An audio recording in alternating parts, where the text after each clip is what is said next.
This is an image perhaps most of you have seen from last year.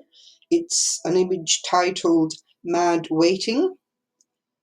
The idea behind this image was in fact quite accidental. Peter and I went to Gingin railway station. We were told this is a very lovely old train station. It doesn't get used now, and I thought it would make a great photo. Unfortunately, the day we went there, the weather wasn't favourable. There were a lot of clouds, fast-moving clouds, so it made exposing the camera correctly next to impossible. The train station itself, the platform had a black fence all the way along the platform, which totally spoiled the entire scene. So we were very disappointed about that. But so as not to waste our day out, Peter was wearing his attire and he did several poses on the platform. When I put this on the computer, I chose the best image to work with, and this was the result. I'll show you now the first image. This is the original image of Peter on the platform. As you can see here, this black railing went the entire distance of the platform, totally spoiling it. It was a beautiful train station, but unfortunately, luck was not with us. This is the image I chose, and as you can see, I've enlarged the canvas because I know straight away I'm going to need more space above the head here. So rather than just fiddle around trying to get this part of the station clean or do something here, I decided I would completely lose the train station and the trees. So I made a selection along the horizon line to the train, over the person and around the person, and included the suitcase. Then I added clouds. This is my cloud image. To the cloud image, I made a selection around here. I went through filters, I think it was distort, twirl, something like that. And it came out looking like this.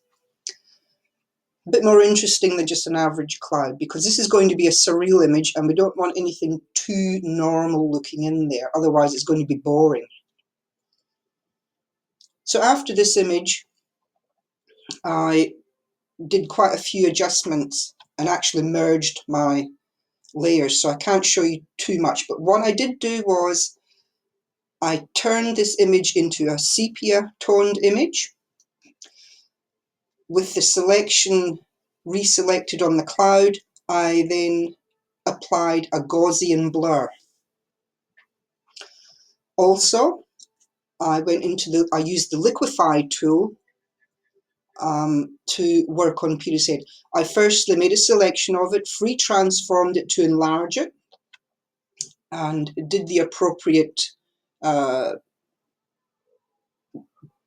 cloning or blending or masking or whatever, and the outcome was the next image. Quite a jump, but as I say, I've Gaussian blurred the clouds, I've free transformed the head, making it larger, and then I've used the liquify tool to make more features pronounced. Then it came to adding the telegraph poles that you see along the train tracks. I photographed one of these and I made a selection of it, and I've placed this in the image 3 times. To help me with that, I created a vanishing point grid line, and if you have a look, you'll see where the center of the image and the horizon line appears on the image. I'll click it off and on so you can see. Okay, and what you do with this is you just use that for the placement and the size of the poles.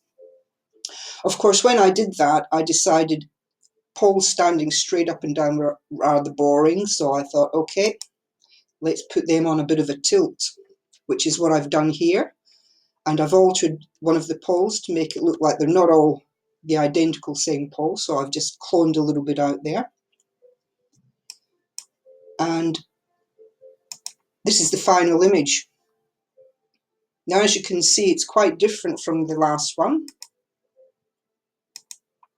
There is, in fact, a lot of work that gets done in between all these layers that I've been showing you. You will be cloning and moving things around and probably masking things as you go along and as you see them. And the final image, I think, is quite satisfying.